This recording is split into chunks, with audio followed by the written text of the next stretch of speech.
Muy buenas tardes, mi nombre es Alexander Sánchez y en compañía de mi compañera Caterine Caro realizamos el trabajo de la infografía de la investigación de incidentes y accidentes de trabajo y lo que se debe hacer para el análisis del puesto de trabajo. Entonces vamos a dar una breve explicación de este tema. Entonces, en este caso, iniciamos con la investigación de incidentes y accidentes de trabajo. Entonces, la diferencia entre incidente y accidente laboral es que en el incidente nada ni nadie sufre algún daño. Entonces son estas cosas que ocurren pero que no pasan a mayores. Mientras que en el accidente sí puede ocasionar daño tanto a personas, a maquinaria, equipo, instalaciones y pues por ende pérdidas humanas o económicas, ya que puede causar la muerte del empleado y otros daños a las instalaciones. Para la investigación del accidente y el incidente de trabajo se debe asignar un equipo, el cual en el cual deben estar el jefe inmediato, el supervisor, el representante del Comité Paritario de Seguridad y Salud en el Trabajo, COPAS, y el profesional de seguridad y salud en el trabajo. Normalmente, como eso es por norma, la empresa debe estar afiliada a una empresa, a una ARL, a una administración de riesgos laborales. Estas diseñan unos formatos en donde se plasma la información de este accidente. Las empresas desarrollan unos formatos internos para tener esta información. En estos formatos pues debe ir aparte de toda la información del trabajador, de la empresa, del puesto de trabajo, el lugar donde ocurrió. Toda esta información debe también tener características de lo que ocasionó ese accidente o ese incidente. Por ejemplo, los materiales, las herramientas, las marcas, los modelos, velocidad aquí en caso de que sea accidente de tránsito, los tamaños, la forma, las dimensiones, todo lo relacionado con lo que ocasionó la herramienta, el aparato, lo que haya ocasionado.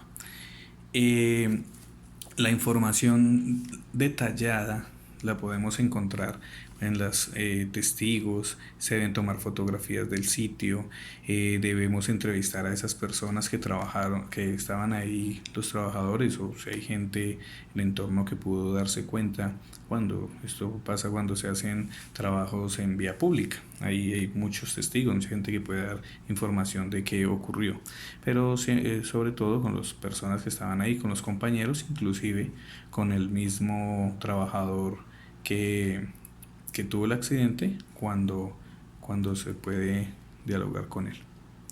También se deben revisar toda la documentación correspondiente a la tarea que se estaba llevando a cabo en ese momento. Entonces, si es necesario permisos de trabajo, se revisan las fichas técnicas de mantenimiento, de las fichas técnicas de los equipos, las fichas de mantenimiento de esos equipos y si se están haciendo como con regularidad o como se especifica. También se debe revisar si las personas tenían capacitación, si eran las personas idóneas para realizar el trabajo. Toda esta documentación es necesario revisarla dentro de la investigación. Eh, entonces, dentro de los accidentes e incidentes de trabajo podemos encontrar, por ejemplo, las lesiones menores no incapacitantes, que son capacidad laboral menos de menores a 8 horas, un machucón, alguna situación, un golpe que se dio abriendo una gaveta, sí, algo que cayó y se golpeó un brazo, cosas así que no son incapacitantes. Tenemos incapacidad temporal, que impide que el trabajador pueda desarrollar su labor otra vez durante un tiempo determinado, 15, 20, 30 días y aún más. Otros son las incapacidades permanentes, que ya es cuando por consecuencia del accidente el trabajador puede perder la capacidad laboral hasta el 50% o más. Eh, debido a las consecuencias que dejó este accidente. Y las lesiones fatales o graves, que ya puede ser la muerte del trabajador y daños materiales, daños causados a instalaciones, equipos, maquinaria, o sea, ya cuando el accidente dejó, pues ya fue catastrófico, digamos, en este caso. Bueno, los accidentes hay que investigar las causas por lo que se dio. Entonces hay las causas inmediatas y las causas básicas. Entonces están los actos subestándar y los factores de personas. Entonces los actos es lo que el trabajador puede hacer, actos inseguros, no utilizar las herramientas adecuadas, no usar sus elementos personales, también puede referirse a la maquinaria, no está en buenas condiciones en estos casos. Y ya los factores personales es de pronto cómo se encuentra físicamente y mentalmente el trabajador. Ese lo hacen sin tener en cuenta las recomendaciones de seguridad y salud, porque tienen de pronto alguna situación personal que no los motiva a cuidarse, que no los motiva a usar sus elementos de protección o a seguir las recomendaciones. También puede ser falta de motivación, falta de supervisión, todas estas cosas que hacen que en un momento determinado el accidente se dé. Entonces, aquí, por ejemplo, miramos esto. Entonces, para la investigación se debe explorar el procedimiento del trabajo utilizado en el momento del accidente, o sea, cómo lo estaba haciendo el trabajador y si lo estaba haciendo como debía hacerlo.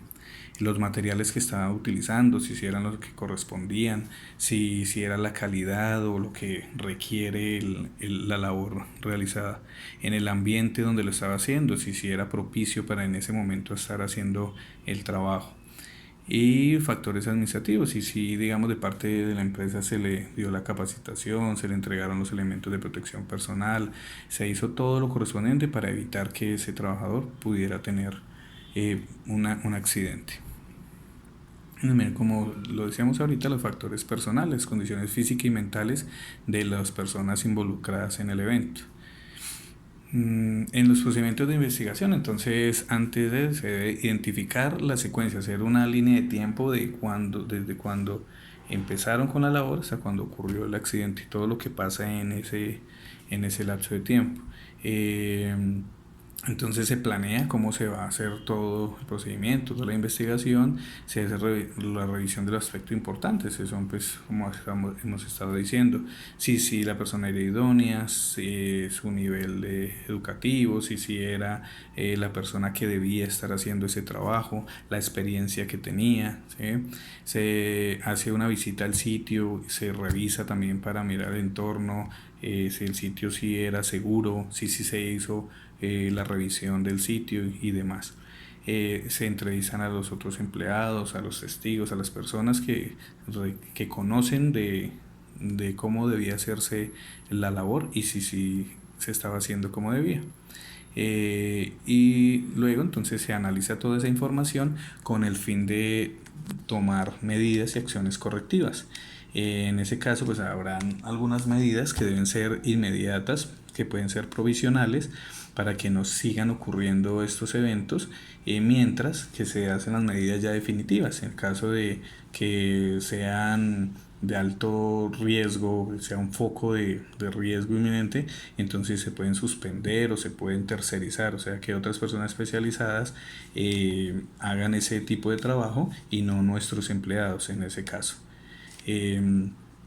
Entonces ya para todas estas cosas se debe hacer un análisis del puesto de trabajo.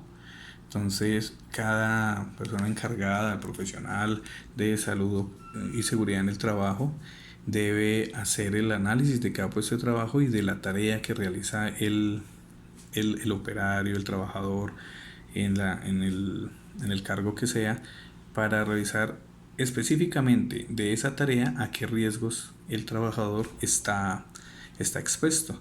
Entonces, digamos, en este caso concreto, este trabajador debe cumplir una labor de manipular esta máquina, que es como una aplanadora manual. Entonces debe un terreno que le asignan, debe aplanarlo.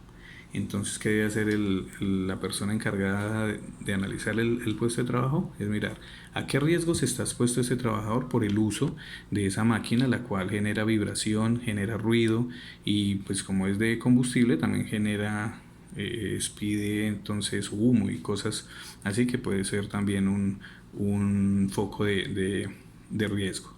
Revisar el tema, cuánto es el tiempo que él puede realizar esa labor sin excederse de los límites de exposición permitidos, y mirar qué elementos de protección individual requiere para este trabajo.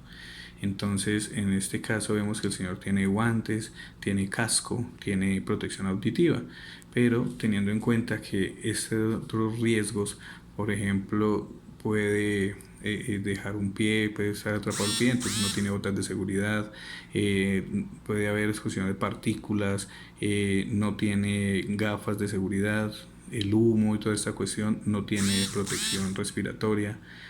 Entonces es analizar todo lo que necesite la persona y pues si es se puede recomendar, si ahí lo puede en esa parte puede hacerlo una máquina para que el operario no tenga que hacerlo. Obviamente en algunos sitios no podría entrar una máquina, por eso están estas de manuales. Entonces revisar que el tiempo que va a estar el